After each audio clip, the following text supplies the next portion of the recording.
मस्त आहे. रिझल्ट आता बघितला का 90% पडले. मला 80.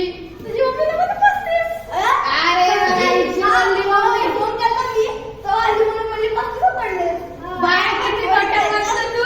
अरे पण आज रिझल्ट भाई आज रिझल्ट भेटला तुला. अरे तू आज ये बघ तू. नमस्कार. इकडे तुम्ही दोन. काय झालं रे? काय चाललंय?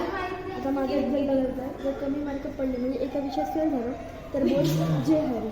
2 विषयात फेल झालो तर बोल जय जय जय हरी विठ्ठल. आणि तिसऱ्या ह्याच्यात फेल झालो तर बोल रामकृष्ण हरी. चालेल चालेल. चालेल. टेन्शन नाही किती पडतात ते तुला काय? अरे, तू टॉपर आहे. मग गाव टॉपर. खालून. अरे बघ ध्रुव आला यार, ध्रुव आला. ये की रे बाबू. बघितलं काय झालं? हरी विठ्ठल श्री ज्ञानदेव तुकाराम.